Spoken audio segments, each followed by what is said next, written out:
চামড়া বিক্রি করতে না পেরে হতাশ ব্যবসায়ীরা ফেলে গেছেন রাস্তায়, ছড়াচ্ছে দুর্গন্ধ।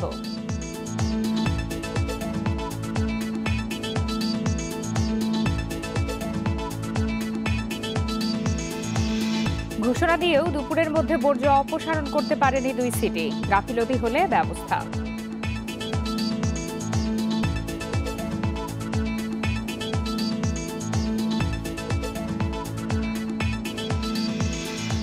করোনায় অসহায় মানুষের জীবন বাঁচানোর সব চেষ্টা করছে সরকার, বললেন প্রধানমন্ত্রী।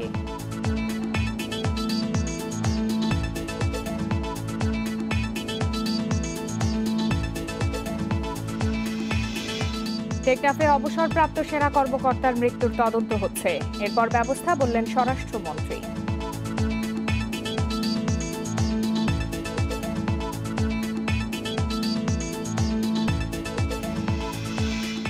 করোনায় বন্ধ ঈদ বিনোদন, ভরা মৌসুমেও পর্যটক না থাকায় লোকসানে ব্যবসায়ীরা।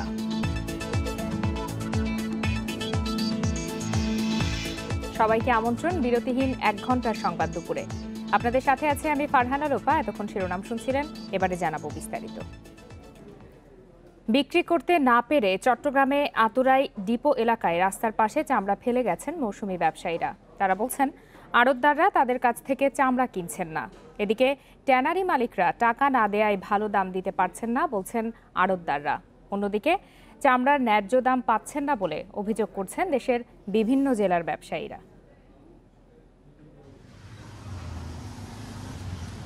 শনিবার কোরবানির পর দুপুর থেকেই চট্টগ্রামের চামড়ার আড়ত আতুরার ডিপো এলাকায় কাঁচা চামড়া নিয়ে আসতে থাকেন মৌসুমী ব্যবসায়ীরা, কিন্তু বিক্রি করতে না পেরে রাস্তার পাশে চামড়া ফেলে যান তারা। দীর্ঘ সময় রাস্তায় চামড়া পড়ে থাকায় দুর্গন্ধ ছড়াচ্ছে ওই এলাকায়। ব্যবসায়ীদের অভিযোগ আড়তদাররা তাদের কাছ থেকে চামড়া কিনছেন না। কালকে রাত থেকে পর্যন্ত আমার কাছে 700-800 টাকা, এখন কে বলতেছেন একটা চামড়া 10 টাকা। কালকে আনার পর আমাকে বলছে কি 50 টাকা পিস। 9000 টাকা খরচ গিয়ে 180 টাকা ধরে চামড়া হিসেবে করি এখন এই পর্যন্ত চামড়া এই সকালত তো নাড়ি আড়ি এটা বিয়াক গুদমে যাই এর বুঝল জি আর 3000 কোটি আনো আর 300 চামড়া আমি বাড়ি যে বেলা তোমার 10 টাকা ধরে কি চামড়া লো, তারা ওই বেলায় রাজি না। আর ট্যানারি মালিকরা গত বছরের পাওনা টাকা পরিশোধ না করায় চামড়া কিনতে পারছেন না, বলছেন আড়তদাররা। যেগুলো পড়ে রয়েছে এগুলো কালকে সকালে সংগৃহীত করছে, সংগৃহীত করে রাত 3টা বাজে আসছে। মালের টেকনিক নাই, যেটা পাওয়ার থাকার কথা ওই পাওয়ারটাই নাই। আমরা যারা আড়তদার আছি ওইটা থেকে জন্য আমরা ওইটা যদি এমনিও দেয় এটাতে নিয়ে আমরা কাজে লাগাতে পারবো না। এদিকে সিলেটে প্রতি বছর 70 থেকে 80,000 গরুর চামড়া সংগ্রহ হলেও এবার হয়েছে মাত্র 20,000। চামড়ার দাম না পাওয়ায় এবং মাদ্রাসা বন্ধ থাকায় গ্রামাঞ্চলে অনেকেই চামড়া ফেলে দিয়েছে বলে জানিয়েছেন চামড়া ব্যবসায়ীরা। ঈদের আগে সরকার চামড়ার দাম নির্ধারণ করে দিলেও সে দামে বেচাকেনা হচ্ছে না বলে অভিযোগ লক্ষ্মীপুরের মৌসুমী ব্যবসায়ীদের। 500 টাকা দিয়ে চামড়া কিনে আনি, আর এখন এই চামড়া বেচতে পারি না আমরা 100 টাকা। ডিগলার দিয়েছে প্রতি বর্গফুট ঢাকার বারে লবণযুক্ত চামড়া 36 টাকা, কিন্তু এখন বিক্রি হতে একখান ব্যাগে বিক্রি হইতেছে 150 টাকা 200 টাকা। অন্যদিকে বেনাপোলে ছোট বড় গরুর চামড়া বিক্রি হচ্ছে 100 থেকে 300 টাকা দরে, আর ছাগলের চামড়া 20 টাকা। ব্যবসায়ীরা বলছেন আড়তদাররা কম দামে চামড়া কিনছেন। নাটোরে চকবৈদ্যনাথ আড়তে আশপাশের জেলা থেকে চামড়া আসতে শুরু করেছে, আর 10 দিন পর শুরু হবে পুরোদমে বেচাকেনা। কপ্তিয়া মুমতাহানা, ইন্ডিপেন্ডেন্ট নিউজ ডেস্ক। কোরবানির পর থেকে বিক্রির জন্য পশুর চামড়া নিয়ে যাওয়া হচ্ছে রাজধানীর লালবাগের পোস্তায় এবং আমিনবাজার ব্রিজের ওপারে। চামড়া সংগ্রহের পর তা বিক্রির জন্য পোস্তায় নিচ্ছেন ব্যবসায়ীরা। সকালেও সেখানে ভিড় রয়েছে। নিয়মিত ব্যবসায়ীদের পাশাপাশি মৌসুমী ব্যবসায়ীরাও তাদের সংগৃহীত চামড়া নিয়ে অপেক্ষা করছেন বিক্রির জন্য। এখান থেকে চামড়া সংগ্রহের পর তা লবণজাত করা হবে বলছেন ব্যবসায়ীরা, পরে তা পাঠানো হবে সাভারের ট্যানারিগুলোয়। ঢাকায় এবছর লবণযুক্ত গরুর চামড়ার দাম প্রতি বর্গফুট 35 থেকে 40 টাকা নির্ধারণ করা হয়। ঢাকার বাইরে 28 থেকে 32 টাকা নির্ধারণ করা হয়। একই সঙ্গে সারা দেশে প্রতি বর্গফুট খাসির কাঁচা চামড়া 13 থেকে 15 টাকা এবং বকরির চামড়া 10 থেকে 12 টাকা নির্ধারণ করা হয়।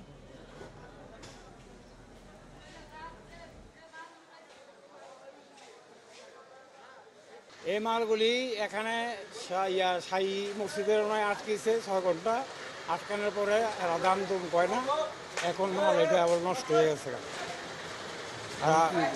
300 আর 300 দাম কয়, এই অবস্থা।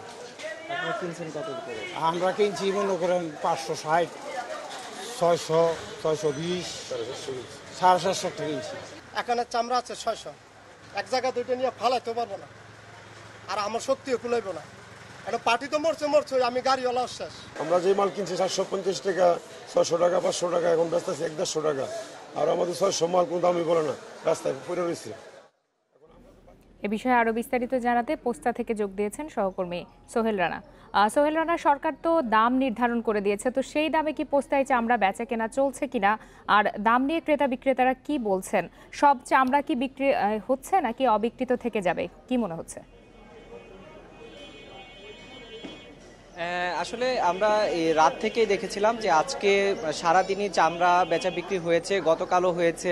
তবে আজকে মূলত যে বেচা বিক্রির যে জায়গাটা, গতকালের চেয়ে আজকে কম বিক্রি দেখেছি, কিন্তু গতকালের কিছু অবিকৃত চামড়া রয়ে গেছে, কারণ হচ্ছে চামড়াগুলো নষ্ট হয়ে গেছে। এর আগে আমরা কয়েকজন মৌসুমি বিক্রেতার সঙ্গে কথা বলেছিলাম, তারা বলেছেন যে তাদের চামড়াগুলো আনতে দেরি হওয়ার কারণেই চামড়াগুলো নষ্ট হয়েছে, যার কারণে তারা বিক্রি করতে পারেনি। এমন প্রায় 6 শতাধিকের উপরে চামড়া নষ্ট হয়ে গেছে, কিন্তু সেটি আসলে ফেলে দেওয়া ছাড়া আর কোনো উপায় নেই। এক্ষেত্রে মৌসুমি ব্যবসায়ীরা কিন্তু চরমভাবে তারা ক্ষতিগ্রস্ত হয়েছেন, এবং তারা এমনটিও বলেছেন যে যে চামড়াগুলো তারা কিনে এনেছিলেন সেটি পুরোটাই ছিল বাকি, এখন বাকি পরিশোধ করতে তাদের এখন সমস্যায় পড়তে হবে।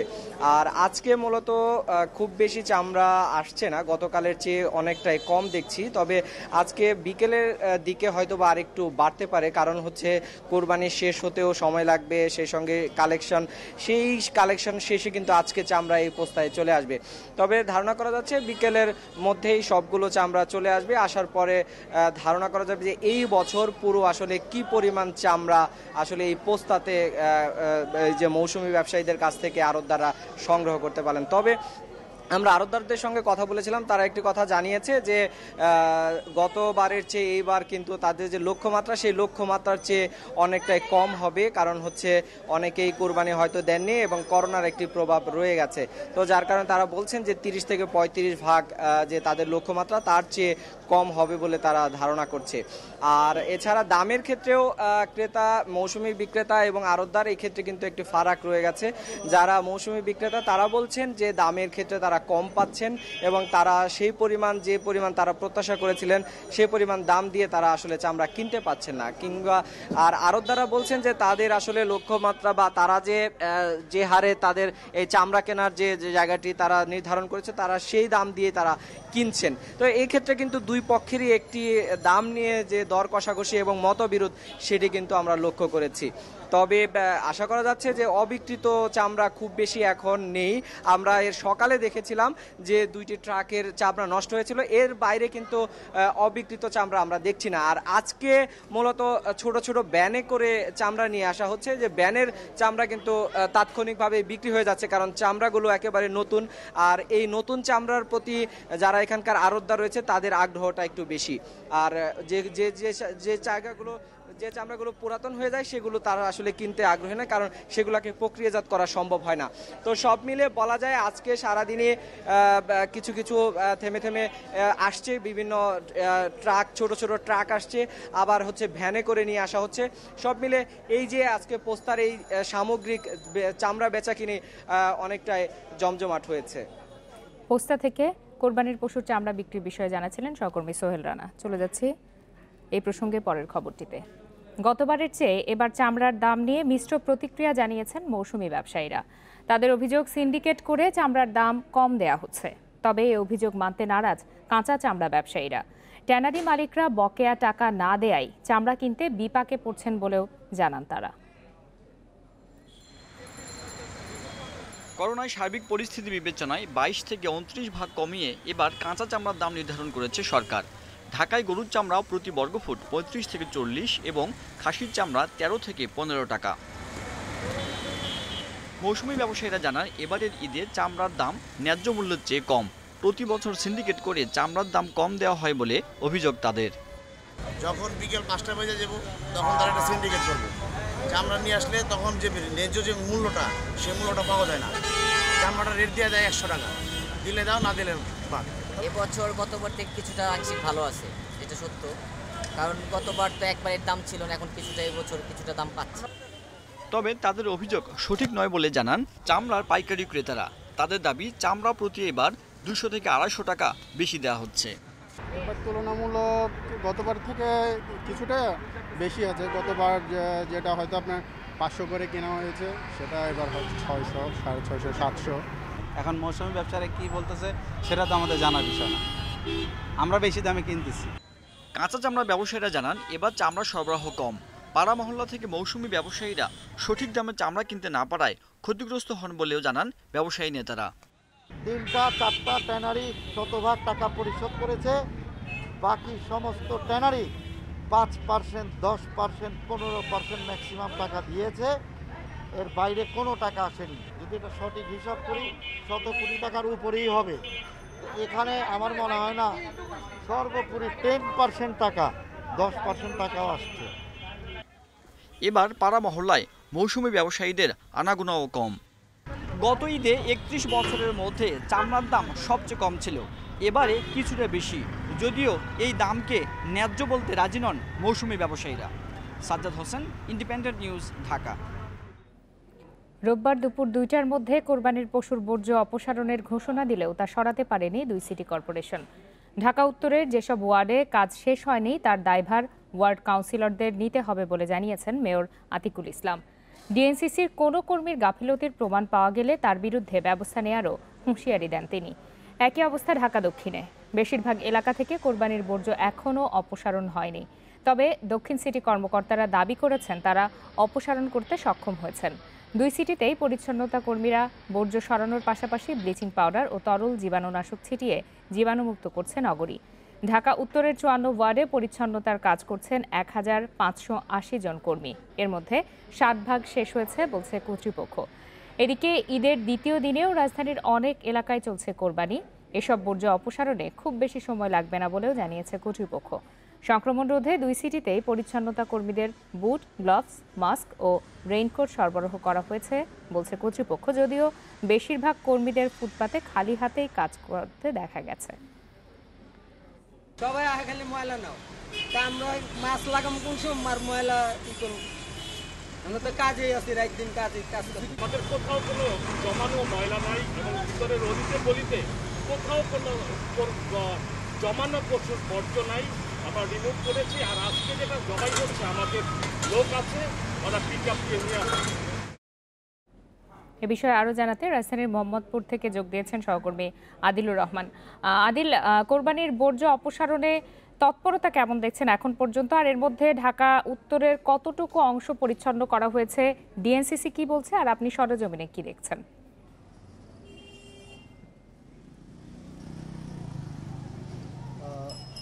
দেখুন, গতকালকে রাত্রে থেকে কিন্তু আমাদেরকে আসলে জানানো হচ্ছিল যে একের পর এক ওয়ার্ডগুলোতে শতভাগ বর্জ্য অপসারণ করা হয়েছে, কিন্তু আমরা আসলে আজকে সকাল থেকেই সেসব ওয়ার্ড ঘুরেছি এবং যেসব ওয়ার্ডে শতভাগ বর্জ্য অপসারণ করার কথা বলা হয়েছে সেসব ওয়ার্ডে গিয়েও কিন্তু আমরা দেখেছি যে শতভাগ বর্জ্য অপসারণ করা হয়নি। আমি এখন আছি ঢাকা উত্তর সিটি কর্পোরেশনের 31 নম্বর ওয়ার্ডে এবং নূরজাহান রোড এলাকায়। আপনি নিশ্চয়ই দেখতে পাচ্ছেন যে বর্জ্যগুলো, অর্থাৎ কোরবানির বর্জ্য এবং বাসাবাড়ির বর্জ্য, সব বর্জ্যগুলো কিন্তু নিয়ে এসে আসলে রাস্তার উপরে রাখা হয়েছে। এই জায়গাটিতে কিন্তু আসলে বর্জ্য রাখার কথা নয়, কিন্তু কোরবানির এই বর্জ্য উপলক্ষে কিন্তু তারা এখানে বর্জ্যটা রেখেছেন এবং গতকালকে থেকে কিন্তু এখানে বর্জ্য রাখা হয়েছে। এই বর্জ্যের কারণে এই আশেপাশের যেসব বাসিন্দারা আছেন তারা কিন্তু আসলে দুর্ভোগে পড়েছেন। আমরা স্থানীয়দের সাথে কথা বলেছি, স্থানীয়রা বলছেন যে গতকাল থেকেই কিন্তু আসলে এখানে বর্জ্য জড়ো করা হচ্ছে। এখানে পরিচ্ছন্নতা কর্মী যারা আছেন তারা বলছেন যে এর মধ্যে একটি ট্রাক এসে বর্জ্য নিয়ে গেছে, এরপরে আবার তারা এখানে আসলে জড়ো করছেন। আমরা পরিচ্ছন্নতা কর্মীদের সাথে যখন কথা বলছি, পরিচ্ছন্নতা কর্মীরা বলছেন যে এখানে যে বর্জ্য আছে সেটি আজকেরই, গতকালের বর্জ্য সব নয়, আজকেরও কিছু বর্জ্য আছে, কিন্তু সব মিলিয়ে আমরা পরিস্থিতি যেটি দেখতে পাচ্ছি যে সব এলাকা থেকে শতভাগ বর্জ্য কিন্তু আসলে অপসারণ করা হয়নি। তবে গত কয়েক বছরের চেয়ে এবারকার চিত্রটা আমরা কিছুটা ভিন্ন দেখেছি।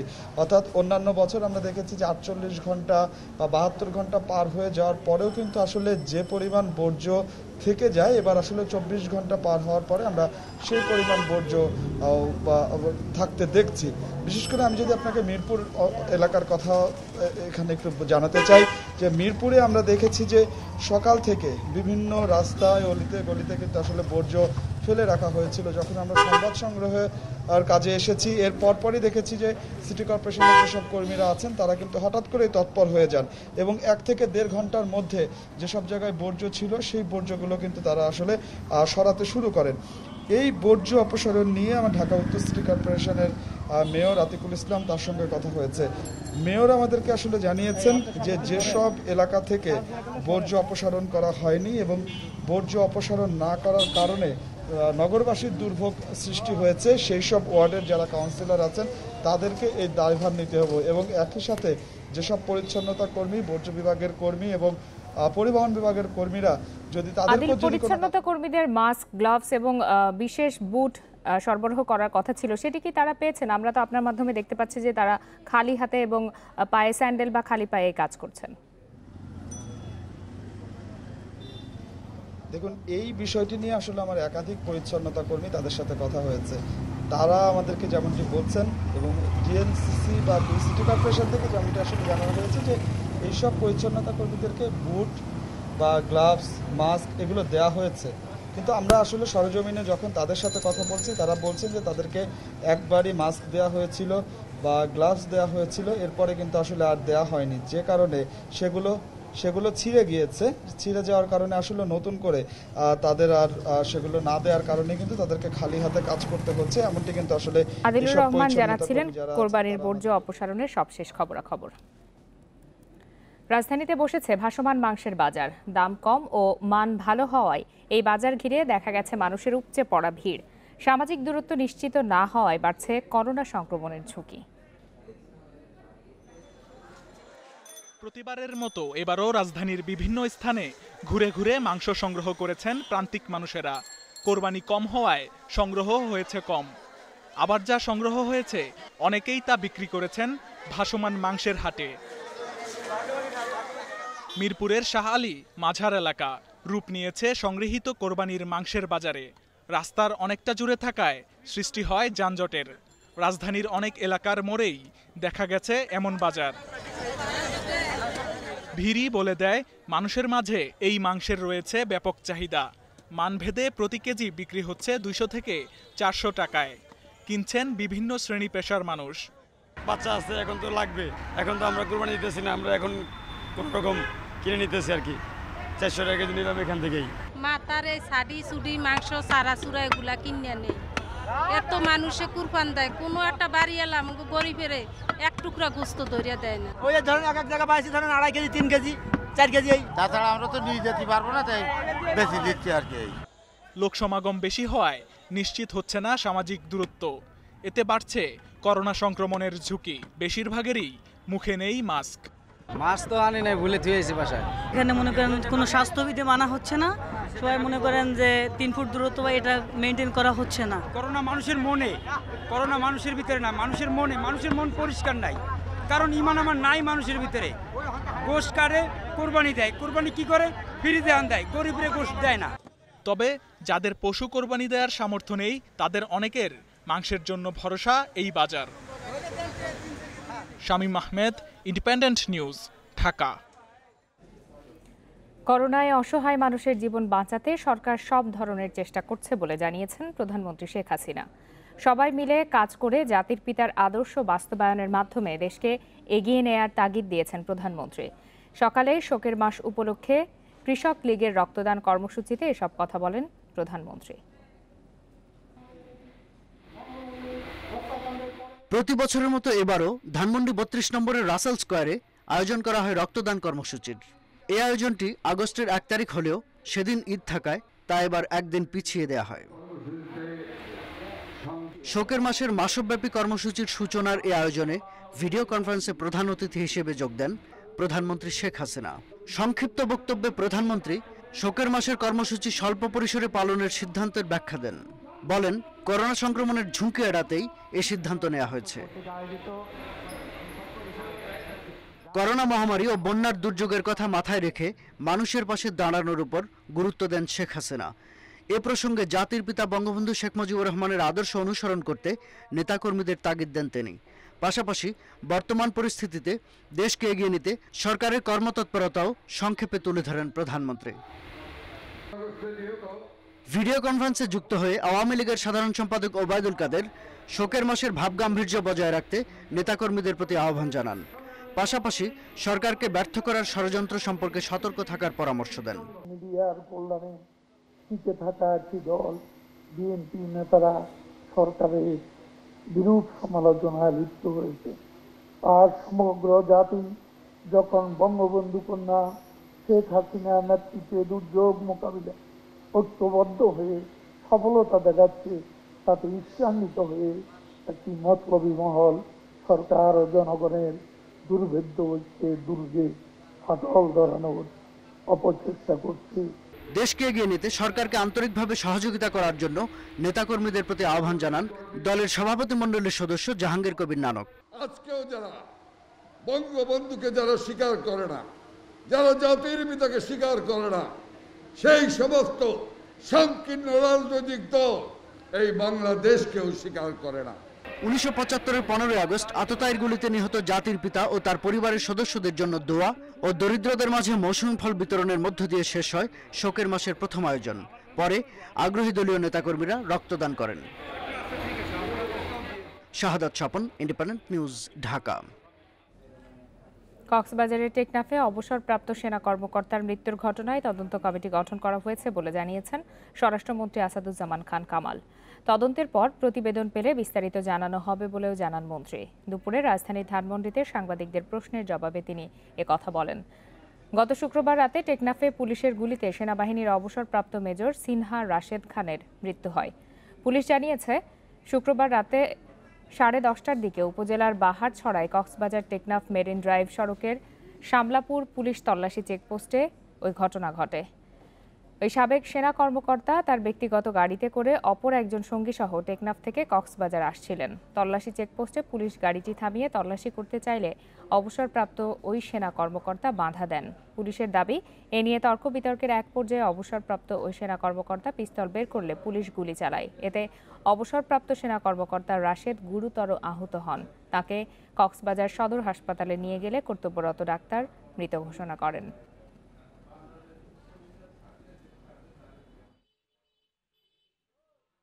আমি বলবো বরখাস্ত হয়নি, মানে এই ধরনের আলাপ আলোচনা হচ্ছে, তবে সেটাও তদন্তর পরে আমরা নির্ধারণ করব তার দোষ কতখানি, তার শাস্তি কতখানি পাওয়া উচিত, কিংবা সে কতখানি সঠিক কিংবা ভুল কাজ করেছে, সেটা তদন্ত কমিটির তদন্তের মাধ্যমে পরিষ্কার হবে। দেশের বেশ কিছু জেলায় নদ নদীর পানি কমতে শুরু করেছে, তবে বানভাসী মানুষের ভোগান্তি কমেনি। দীর্ঘদিন পানিবন্দী থেকে আক্রান্ত হচ্ছে নানা রোগবালাইয়ে। পানি কমায় তীব্র হয়েছে নদী ভাঙন। পদ্মা আড়িয়াল খাঁ নদীর পানি কমায় মাদারীপুরে ভাঙতে শুরু করেছে শহর রক্ষা বাঁধ। পানি উন্নয়ন বোর্ড বালুর বস্তা ফেলে বাঁধ রক্ষার চেষ্টা করছে।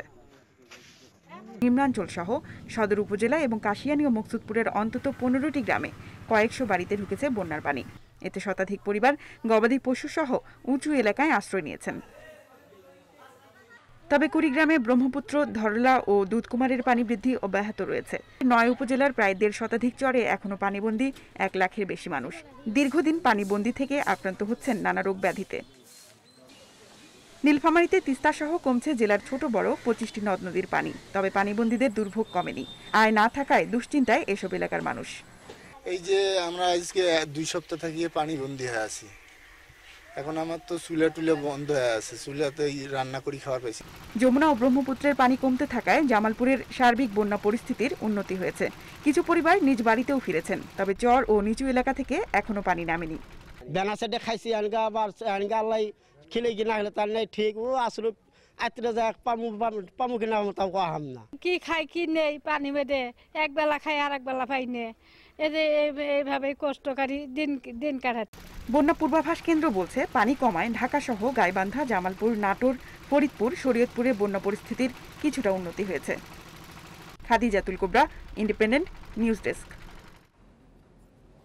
বন্যায় পানিবন্দী শেরপুরের 11 ইউনিয়নের মানুষ যখন মানবেতর জীবনযাপন করছেন, তখন চিকিৎসা সেবা নিয়ে তাদের পাশে দাঁড়িয়েছেন ডাক্তার শারমিন রহমান অমি।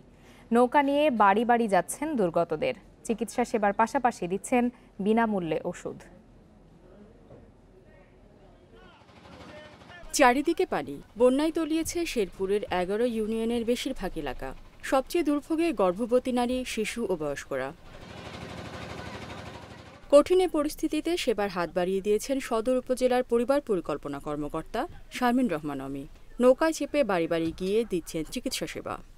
বাচ্চা ঠান্ডা জ্বর হয়েছিল, তো এখন হাসপাতালে যাওয়া অনেক সমস্যা। চতুর্দিকে বন্যার পানি, সেখানে গ্রামে ডাক্তার আসছে, সেই জায়গায় দেখে ওষুধ দিছে। দেশে কোনোদিন ডাক্তার আসে না, এখন আসছে, তাতে আমরা খুব অনেক খুশি। কোনোদিন আনিয়ে ডাক্তারের কাছে যাইতে পারিনি, এবার আমরা এখানে মাগনা ওষুধ নিজের বাড়িতে পাইলাম। ডাক্তার শারমিনের সঙ্গে এ কাজে সহযোগিতা করছেন 15 স্বাস্থ্যকর্মী। তার নির্দেশে আমরা গর্ভবতী মা, শিশু এবং বয়স্ক মানুষদের চিকিৎসা দিয়ে উনি যেমন শান্তি পাচ্ছে, এলাকার মানুষ যেমন শান্তি পাচ্ছে, আমরাও মানসিকভাবে তেমনি শান্তি পাচ্ছি। চিকিৎসার পাশাপাশি বিনামূল্যে ওষুধ ও দুর্গতদের মধ্যে ত্রাণ সহায়তা দিচ্ছেন এই চিকিৎসক।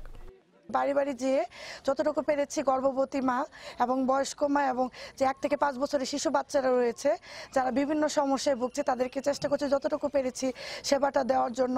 তাদের বিভিন্ন ধরনের রোগ, যেমন ধরেন জ্বর, ঠান্ডা, হাঁপানি, যে রোগগুলো রয়েছে সেগুলো ট্রিটমেন্ট দেওয়ার চেষ্টা করেছি। বন্যায় শেরপুর সদর উপজেলা 11 ইউনিয়ন প্লাবিত হলেও সবচেয়ে বেশি ক্ষতিগ্রস্ত 9 ইউনিয়নের মানুষ। 2 সপ্তাহ ধরে জেলা সদর থেকে যোগাযোগ বিচ্ছিন্ন এসব এলাকার বাসিন্দারা। Independent news desk. 4 মাসের অবসরে বঙ্গবন্ধু শেখ মুজিব সাফারি পার্কের প্রকৃতি যেন প্রাণ ফিরে পেয়েছে। করোনায় দর্শনার্থী না থাকায় খোলামেলা পরিবেশে বিচরণ করছে পশু পাখি, গাছে গাছে ঝুলছে পাখির বাসা। নিরাপদ পরিবেশে ব্যাপক প্রজননে পার্কটি হয়ে উঠেছে অভয়ারণ্য। কর্তৃপক্ষ বলছে এই সময়ে বেড়েছে বাঘ, সিংহ, ভাল্লুক ও জেব্রা।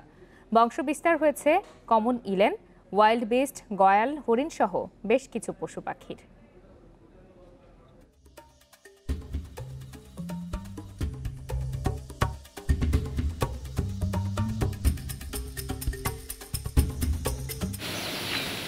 অরণ্য ঘেরা বুনো পথে মানুষের আনাগোনা নেই, চারিদিকে শুধু পশু পাখির ডাকাডাকি। আফ্রিকার ঘন জঙ্গলের জেব্রা গাজীপুরের ভাওয়াল জঙ্গলকে আপন করে নিয়েছে। 2 মাস আগে পরিবারে এসেছে নতুন সদস্য, তাকে নিয়ে সংখ্যা দাঁড়ালো 18-তে। 2 বছর আগে জন্ম নেয়া সাদা অ্যালবিনো বাঘ শাবকটি বেশ চঞ্চল হয়ে উঠেছে। সুন্দরবনের রাজা বেঙ্গল টাইগারও গর্জনে মাতিয়ে রাখছে সাফারি পার্ক। 2013 সালে আফ্রিকা থেকে আনা হয় 6টি বাঘ, 7 বছরে জন্ম নিয়েছে আরও 7টি। এই যে আমাদের মিনি ক্লোজার থাকতো, তো আমরা আরও বাঘের, সিংহর অনেকগুলো বাচ্চা আশাবাদী, আমরা অনেক করার সাকসেস হওয়ার। একটু এগিয়ে গেলেই আফ্রিকান সিংহের বাড়ি। সময়টা দুপুর, তাই জিরিয়ে নিচ্ছে সিংহের দল। সাফারি পার্কে এ পর্যন্ত 11টি সিংহ শাবকের জন্ম হয়েছে, সংখ্যা এখন 16টি। এশিয়ার বিলুপ্তপ্রায় কালো ভাল্লুক নিজ ডেরায় রয়েছে বেশ স্বাচ্ছন্দ্যে। 6 মাস আগে 2টি বাচ্চা জন্ম দিলেও বাঁচানো গেছে একটিকে। সাফারি পার্কে এখন ভাল্লুক আছে 12টি। 2টা বাচ্চা থেকে একটা বাচ্চাকে ছিনিয়ে নিয়ে গেল। তাৎক্ষণিকভাবে আমরা জানতে পেরে উদ্ধার করতে আমি সহ আমার সহপাঠীদেরকে নিয়ে উদ্ধারে যাই, কিন্তু উদ্ধার করতে গিয়ে দেখা গেল কি ওই ভল্লুকের বাচ্চাটিকে অপর ভল্লুকটি সাথে সাথে খেয়ে ফেললো। তখন আমরা ওইটাকে উদ্ধার করাতে গিয়ে আমি নিজে সহ আহত হই। পার্কের দিনরাত্রি সবটাই এখন প্রাণ প্রকৃতির দখলে। নির্জনতার সংসার পেতেছে পানকৌড়ি, ডাহুক ও বকের দল। তাদের ঘরেও এসেছে নতুন অতিথি। যেহেতু টুরিস্টের কোনো ঝামেলা নাই, তারা তাদের মতো করে, হ্যাঁ, এই যে আমরা যেখানে দাঁড়িয়ে কথা বলছি এটা একটা বটগাছ। হ্যাঁ, আপনি বটগাছের 5 থেকে 6টা কিন্তু পাখির বাসা আপনি দেখেছেন, এবং এর আশেপাশে আপনি যতগুলো গাছ দেখতে পাচ্ছেন প্রত্যেকটা গাছে কিন্তু আসলে ওয়াটার বার্ডস, হ্যাঁ, পানি রিলেটেড যে পাখিগুলো, আমরা যদি স্পেসিফিক বলি, ইগ্রেট, 2-3 রকমের ইগ্রেট আছে এখানে, লিটল কর্মোরেন্ট, দেন হলো পন্ড হেরন, 3-4 রকমের। এখানে চাইনিজ পন্ড হেরন আপনি দেখতে পাবেন। বন্যপ্রাণীর খাবার যোগান দিতে শতাধিক প্রজাতির বিলুপ্ত ও বিপন্ন জাতের ফলদ 20,000 গাছ লাগানো হয়েছে। বর্ষায় সেগুলো তর করে বেড়ে উঠছে। মাত্র 7 বছরেই বঙ্গবন্ধু সাফারি পার্কে 4000 পশু পাখির মিলন মেলা হয়েছে। Shahriar Anirban, independent news, Dhaka. Corona সতর্কতায় ঈদে এবারও বন্ধ বিনোদন কেন্দ্রগুলো, তাই ঘোরাফেরা করার খুব একটা সুযোগ নেই রাজধানীবাসীর। ঘরেই পরিবারের সাথে সুন্দর সময় কাটানোর পরামর্শ সংশ্লিষ্টদের। বাইরে বের হলেও মাস্ক ব্যবহার করতে বলা হয়েছে। আমরা এই প্রতিবেদনটি পরে দেখানোর চেষ্টা করব। এই মুহূর্তে করোনা ভাইরাস সংক্রমণ নিয়ে চলছে স্বাস্থ্য অধিদপ্তরের নিয়মিত অনলাইন ব্রিফিং। আমরা সরাসরি চলে যাচ্ছি সেখানে। এবং পূর্বের দিনের নমুনা সহ পরীক্ষা হয়েছে ৩,৬৮৪টি নমুনা। এ পর্যন্ত নমুনা পরীক্ষা হয়েছে ১১,৮৯,২৯৫টি। ২৪ ঘন্টায় যা নমুনা পরীক্ষা হয়েছে তাতে শনাক্ত হয়েছে ৮৮৬ জন। এ পর্যন্ত শনাক্ত ২,৪০,৭৪৬ জন। ২৪ ঘন্টায় শনাক্তের হার ২৪.০৫% এবং এ পর্যন্ত শনাক্তের হার ২০.২৪%। ২৪ ঘন্টায় সুস্থ হয়েছেন ৫৮৬ জন।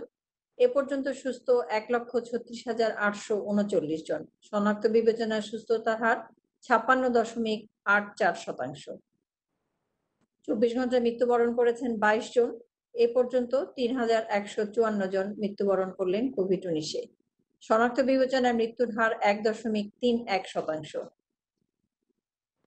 ২৪ ঘন্টায় যারা মৃত্যুবরণ করেছেন তাদের মধ্যে পুরুষ ১৭ জন, নারী ৫ জন। এ পর্যন্ত পুরুষ মৃত্যুবরণ করেছেন ২,৪৭৯ জন, ৭৮.৬০% এবং নারী ৬৭৫ জন, ২১.৪০%। বয়স বিভাজনে ২৪ ঘন্টা যারা মৃত্যুবরণ করেছেন ৩১ থেকে ৪০ বছরের ২ জন, ৪১ থেকে ৫০ বছর ১ জন, ৫১ থেকে ৬০ বছরের ৮ জন, ৬১ থেকে ৭০ বছরের ৯ জন এবং ৭১ থেকে ৮০ বছরের ২ জন। এ পর্যন্ত বয়স বিভাজনের মৃত্যুর সংখ্যা এবং শতকরা হার ০ থেকে ১০ বছর ১৮ জন, 0.57%, ১১ থেকে ২০ বছর ৩২ জন, ১.০১%, ২১ থেকে ৩০ বছর ৮৭ জন, ২.৭৬%, ৩১ থেকে ৪০ বছর ২০৭ জন, ৬.৫৬%, ৪১ থেকে ৫০ বছর ৪৩৯ জন, ১৩.৯২%, ৫১ থেকে ৬০ বছরের ৯০৯ জন, ২৮.৮২% এবং ৬০-এর অধিক বয়সের ১,৪৬২ জন, ৪৬.৩৫%। ২৪ ঘন্টা যারা মৃত্যুবরণ করেছেন বিভাগ ভিত্তিক তাদের সংখ্যা: ঢাকা বিভাগ ৮ জন, চট্টগ্রাম এবং খুলনা বিভাগে ৩ জন করে, রাজশাহী বিভাগে ৪ জন, বরিশাল ২ জন, রংপুর এবং সিলেট বিভাগে ১ জন করে। বিভাগ ভিত্তিক মৃত্যুর সংখ্যা এবং শতকরা হার: ঢাকা বিভাগে ১,৫০৫ জন, ৪৭.৭২%, চট্টগ্রাম ৭৬৫ জন, ২৪.২৫%, রাজশাহী ১৯০ জন, ৬.০২%, খুলনা ২২৯ জন, ৭.২৬%, বরিশাল ১২৬ জন, ৩.৯৯%, সিলেট ১৫২ জন, ৪.৮২%, রংপুর ১১৯ জন, ৩.৭৭% এবং ময়মনসিংহ ৬৮ জন, ২.১৬%। ২৪ ঘন্টায় হাসপাতালে মৃত্যুবরণ করেছেন ২০ জন এবং বাড়িতে ২ জন। হাসপাতালের তথ্য: ঢাকা মহানগরীর সাধারণ শয্যায় রোগী ভর্তি আছেন ২,০৮৯ জন এবং ঢাকা মহানগরীর আইসিইউ শয্যায় রোগী ভর্তি আছেন ১৮৩ জন। চট্টগ্রাম মহানগরীতে সাধারণ শয্যায় রোগী ভর্তি আছেন ২৩৪ জন এবং চট্টগ্রাম মহানগরীর আইসিইউ শয্যায় রোগী ভর্তি আছেন ২০ জন। সারা দেশের অন্যান্য হাসপাতালে সাধারণ শয্যায় রোগী ভর্তি আছেন ১,৪১৬ জন এবং সারা দেশের অন্যান্য হাসপাতালে আইসিইউ শয্যায় রোগী ভর্তি আছেন ৮০ জন। সারা দেশে শয্যা সংখ্যা সব মিলিয়ে: সাধারণ শয্যা ১৫,২৪০টি, রোগী ভর্তি আছে ৩,৭৩৯টি এবং শয্যা খালি আছে ১১,৫০১টি। সারা দেশে আইসিইউ শয্যা সংখ্যা সব মিলিয়ে ৫৫০টি, রোগী ভর্তি আছে ২৮৩ জন এবং শয্যা খালি আছে ২৬৭টি। সারা দেশে অক্সিজেন সিলিন্ডারের সংখ্যা ১২,৪৯০টি। সারা দেশে হাইফ্লো নেজাল ক্যানুলার সংখ্যা ৩২০টি এবং অক্সিজেন কনসেন্ট্রেটরের সংখ্যা ১৫৭টি। ২৪ ঘন্টা আইসোলেশনে যুক্ত হয়েছেন ৩২৪ জন। ২৪ ঘন্টা আইসোলেশন থেকে ছাড়া পেয়েছেন ১৮৫ জন। এ পর্যন্ত সর্বমোট আইসোলেশনে গেছেন ৫১,৮০৫ জন এবং এ পর্যন্ত আইসোলেশন থেকে ছাড় পেয়েছেন ৩৩,০৮৫ জন। বর্তমানে আইসোলেশনে আছেন ১৮,৭২০ জন। ২৪ ঘন্টায় কোয়ারেন্টাইনে যুক্ত হয়েছেন ৯৯২ জন। এ পর্যন্ত কোয়ারেন্টাইনে ৪,৩৯,১৩৩ জন। ২৪ ঘন্টা কোয়ারেন্টাইন থেকে ছাড়া পেয়েছেন ১,৮৯৫ জন। এ পর্যন্ত কোয়ারেন্টাইন থেকে ছাড়া পেয়েছেন ৩,৮৩,৭৬৪ জন। বর্তমানে কোয়ারেন্টাইনে আছেন ৫৫,৩৬৯ জন। হটলাইন তথ্য: ২৪ ঘন্টায় মোট ফোন কলের সংখ্যা ৪৯,৮৪০টি।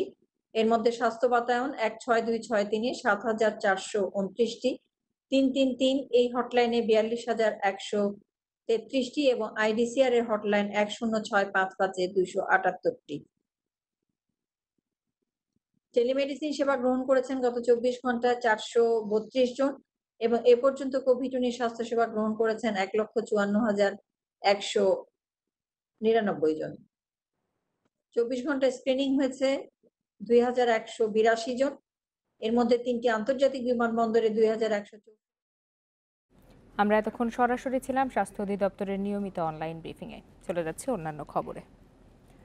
প্রতি বছর ঈদের ছুটিতে হাজার হাজার দর্শনার্থীরা ভিড় করেন দেশের বিভিন্ন পর্যটন ও বিনোদন কেন্দ্রে। কিন্তু এবার করোনার কারণে ঈদের সময়েও নেই সেই চিরচেনা চিত্র। ভরা মৌসুমে পর্যটক না পেয়ে মৌলভীবাজার ও খাগড়াছড়িতে লোকসানে হোটেল মোটেল ব্যবসায়ীরা। জেলার পর্যটন কেন্দ্রগুলোকে সচল করতে দ্রুতই ব্যবস্থা নেওয়ার দাবি জানিয়েছেন সংশ্লিষ্টরা। প্রতি বছর ঈদের সময় খাগড়াছড়ির পাহাড়ে কয়েক হাজার পর্যটক আসলেও এবার করোনার কারণে ভ্রমণ নিষেধাজ্ঞা থাকায় আসেনি কেউ। পর্যটক শূন্য হওয়ায় দিন দিন বাড়ছে এই খাতের আর্থিক ক্ষতি। এরই মধ্যে কাজ হারিয়েছে অনেকেই। খাগড়াছড়ির হোটেল মোটেল ও রেস্টুরেন্ট ব্যবসায়ীদের দাবি, করোনায় গত ৫ মাসে প্রায় ৫০ কোটি টাকার ক্ষতি হয়েছে। এই অবস্থা চলতে থাকলে সামনে পথে বসতে হবে তাদের। প্রতি মাসে প্রায় ৩ লক্ষ থেকে ৪ লক্ষ টাকা লোকসান হচ্ছে। অপারেশন বন্ধ থাকার ফলে প্রায় আমার হোটেলেই ৫০ লাখ টাকার মতো আমরা রাজস্ব হারিয়েছি। একই কারণে পর্যটক শূন্য হাওর বাওর চা বাগান ঘেরা মৌলভীবাজারও। ঈদে জেলার নাক থেকে বুকিং শুরু হলেও এবার সেই সংখ্যা নেমেছে শূন্যে। তবে জেলার বাইরের কেউ না থাকলেও আসছেন কিছু স্থানীয় দর্শনার্থী।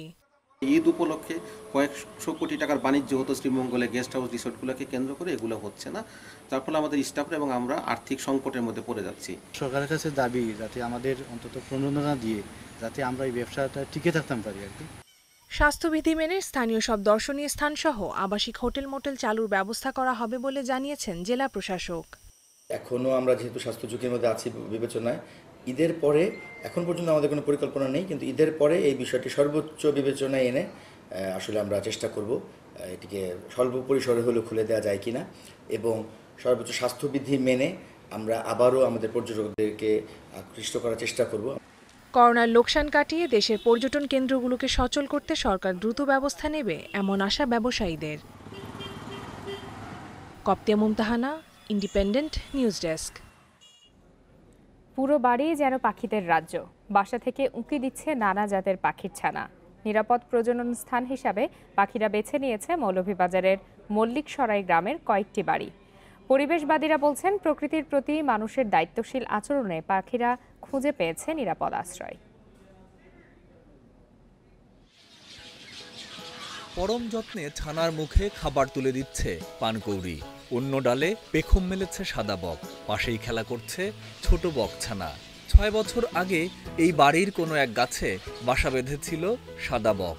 এরপর ঝাঁকে ঝাঁকে আসতে থাকে নানান জাতের পাখি। মৌলভীবাজার সদর উপজেলার মল্লিকসরাই গ্রামের আরশাদ মিয়ার বাড়িসহ আশপাশের কয়েকটি বাড়ি এখন পাখিদের নিরাপদ আশ্রয়। পাখিদের নিরাপত্তায় বাড়ির বাসিন্দাদের থাকে কড়া নজরদারি। অনেক মানুষ আইন বার থেকে দেখুন মারার চিন্তাধারা করেন, আমরা কই না আমরা মারতে উঠতে দিই না। নিশিবক, সাদাবক, লালবক, জলকুড়া, পানকৌড়ি সহ নানা জাতের পাখি ঘর বেঁধেছে গাছের ডালে। দিনের প্রতিটি মুহূর্তে পাখির কলতানে মুখরিত থাকে চারপাশ। পাখির ডাকগুলা খুব সুন্দর লাগে। সন্ধ্যার সময় একটা ডাক মিলে, সকালে মিলে, আর নমুনার আর একটা ডাক। পাখির নিরাপদ আবাস নিশ্চিতে মল্লিকসরাই গ্রামের মানুষের মতো দেশের অন্যান্য অঞ্চলের বাসিন্দাদেরও দায়িত্বশীল আচরণের আহ্বান পরিবেশবাদীদের। পাখি যদি তার নিরাপদ আশ্রয় খুঁজে পায় এবং পাখি যদি মনে করে এই জায়গাটাই আমার জন্য নিরাপদ, এবং সেখানে যদি সে প্রজনন করতে পারে নিরাপদে, সেখানে যদি তার বাচ্চাদের সে খাওয়াতে পারে, এবং তাহলে সেখানে সে বারবার ফিরে আসে। পাখির আবাসস্থলকে যদি আমরা তাদের মতো করে তাদের বাঁচতে দিতে পারি, তাহলে নতুন একটি জীবন সেখানে খুঁজে পাওয়া যায়। পরিবেশের ভারসাম্য রক্ষায় প্রাণ প্রকৃতির প্রতি সবাইকেই এমন দায়িত্বশীল হওয়ার তাগিদ দিচ্ছেন প্রকৃতিপ্রেমীরা। Independent news desk. সিলেটের জাফলংয়ের তামাবিল এলাকায় বন বিভাগের ভূমি দখল করে পাথর ও কয়লার ডাম্পিং ইয়ার্ড গড়ার চেষ্টা করছে স্থানীয় একটি চক্র। বন বিভাগের অভিযোগ, এতে জড়িত 1947 সালে ভারত থেকে আসা মুহাজিররা। তবে মুহাজিরদের দাবি, নিজেদের ভূমি ফিরে পাওয়ার চেষ্টা করছেন তারা। সিলেট বন বিভাগের জাফলং বিটের সোনাতলা, রহমতপুর ও কালীনগর এলাকায় অবৈধ দখলে থাকা প্রায় 22 একর ভূমি গত বছর উদ্ধার করে বন বিভাগ। সেখানে গাছের চারা লাগিয়ে বনায়ন করা হয়। সম্প্রতি ওই ভূমির মালিকানা দাবি করেন 1947 সালে ভারত থেকে আসা মুহাজিররা।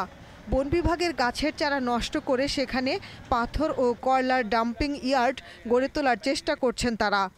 টুনাটিলা প্লাস রহমতপুর, যেটা ব্যবসার জন্য তারা যে পাথর ডাম্পিং বা কাঁসার মেশিন যারা আছে, এই ধরনের কাঁসার মেশিন বসিয়ে চালানোর জন্য এই ধরনের জবরদখল আছে। বাকি কিছু কিছু মৌজাতে কিছু কিছু জায়গায় আছে, কিছু বাড়িঘর আছে পাবলিকের, মানে বসতি। এমনকি সোনাটিলায় বন বিভাগের জায়গায় বসবাসকারী 9 মুক্তিযোদ্ধা পরিবারকেও উচ্ছেদ চেষ্টার অভিযোগ আছে মুহাজিরদের বিরুদ্ধে। আমরা আজকে 40 বছর ধরে যদি এই জায়গায় থাকি, তারপরে তারার জায়গাটা ওই লোকের থেকে আমরা ছেলে মেয়েরা মাদক দিয়া কি দিয়ে আমরা হুমকি দেয়, বর্ষ দিয়া হুমকি দেয়। ঘরের দরজার মধ্যে 50 জন 60 জন মানুষ দাঁড়াইয়ে থাকে, কয় যে আমরা তোমরা চাঁদা দেও। মুহাজির অন্তত স্বদেশ রাইয়া এরা জায়গা দখল করবো, সাইনবোর্ড টাইনবোর্ড লইয়ে গেছে। তবে অভিযোগ অস্বীকার করেছেন মুহাজির নেতারা। তাদের দাবি, সরকারের কাছ থেকে পাওয়া জমি দখল করেছে বন বিভাগ। ফরেস্টের সাথে হাত করে তারা হইলো ফরেস্টের সুবিধাভোগী, উপকারভোগী। তারা ফরেস্টের সুবিধা লুট করে খাইতেছে, লক্ষ লক্ষ টাকা তারা তুলতেছে, তারা থেকে এটা বেনিফিটে তারা হইতেছে। স্থানীয় প্রশাসন বলছে, কাগজপত্র যাচাই বাছাই ও আদালতের নির্দেশ মেনে সমস্যা সমাধানের চেষ্টা চলছে। যেহেতু ভূমির বিষয় আমরা আসলে রেকর্ড দেখে কাজ করি, যেহেতু এটির দখলে এখন বন বিভাগ আছে, আমি কাগজপত্র খতিয়ে দেখবো যে আসলে বন বিভাগের সেখানে দখলের ভিত্তি কি, এবং মুহাজিরদের যেই দাবিটি আছে সেটির সপক্ষে যদি কোনো কাগজপত্র থাকে সেটিও আমরা খতিয়ে দেখব। প্রায় 3000 একর ভূমির মালিকানা নিয়ে বন বিভাগ ও স্থানীয় মুহাজিরদের মধ্যে মামলা চলছে উচ্চ আদালতে। Independent news desk. বগুড়ায় বাড়িতে বসে নিজেদের ফিট রাখার চেষ্টা করছেন আর্চাররা। বিউটি অসীমদের কাছে আর্চারি ফেডারেশন তীরধনুক পৌঁছে দিয়েছে। তবে 4 মাসের করোনা বিরতি পারফরমেন্সের উপর প্রভাব ফেলবে বলে আশঙ্কা আর্চারদের। করোনার ভয়াল থাবায় অন্য সব খেলার মতো প্রভাব পড়েছে আর্চারিতেও। এর মধ্যে বন্ধ হয়েছে বিশ্বকাপ, অলিম্পিক বাছাইয়ের মতো আসর। সেগুলো কবে হবে এখনও পুরো সিদ্ধান্ত আসেনি। টঙ্গীর আহসানুল্লাহ মাস্টার স্টেডিয়ামে আর্চারদের আবাসিক ক্যাম্পও বন্ধ প্রায় 4 মাস। বাড়িতেই নিজেদের ফিট রাখার চেষ্টা করছেন আর্চাররা। এর মধ্যে জাতীয় দলের আর্চারদের জন্য পাঠিয়ে দেওয়া হয়েছে ধনুক। কোচের সাথে নিয়মিত ভিডিও কনফারেন্সে চেষ্টা হচ্ছে নিজেদের স্কিল ধরে রাখার। কোচের পরামর্শ অনুযায়ী আমরা বউপিটি করতেছি এবং প্রতিদিন বিকালে রানিং এবং ফিজিক্যাল এক্সারসাইজ করি আমার টিমমেটদের সাথে। এই সময়টা আমাদের ফিটনেসটা ধরে রাখার জন্য আমরা রাবারের মাধ্যমে প্র্যাকটিস করতেছি, সঙ্গে হালকা রানিং করতেছি কোচের নির্দেশ অনুযায়ী। এই বছরে আমাদের দেশে বিদেশে অনেক গেম ছিল। এই করোনা মহামারীর জন্য সব গেমই পিছিয়ে গেছে। আর যেমন মাঠে বসে যেভাবে প্র্যাকটিস করতে পারতাম সেটা হয়তো বা বাসায় বসে থেকে হচ্ছে না। তবুও আমি চেষ্টা করতেছি যেন আমার প্র্যাকটিসটায় কোনো ঘাটতি না হয় এবং আমার যে সব বেসিক আছে বা ফিজিক্যাল ফিটনেস যেটা আছে আমি এটা ধরে রাখার চেষ্টা করতেছি। শিষ্যদের নিয়মিত গাইডলাইন দিয়ে যাচ্ছেন কোচ মার্টিন ফ্রেডরিক। খুব ভালো মতোই জানেন এই ধাক্কা সামলে উঠতে কষ্ট হবে। তারপরও আশাবাদী তিনি, ক্যাম্প শুরু হলে দ্রুততম সময়ের মধ্যে ঘাটতি পূরণ করতে পারবেন beauty অসীমরা। Yeah, of course, you have to know in every high-level sport that ওদের সাথে নিয়মিত ভিডিও কলে কথা বলছি, প্রয়োজন মতো পরামর্শ দিচ্ছি। বাড়িতে ধনুক দিয়ে অনুশীলন করছে, কিন্তু সেটা অবশ্যই যথেষ্ট নয়। ফর্মে ফিরতে খুব কষ্ট করতে হবে, কয়েক মাস লেগে যেতে পারে। অলিম্পিকে পুরো দলের খেলার আশা এখনো আছে, আমাদের সেই চেষ্টা করতে হবে। দ্রুত অনুশীলন শুরু করা জরুরি।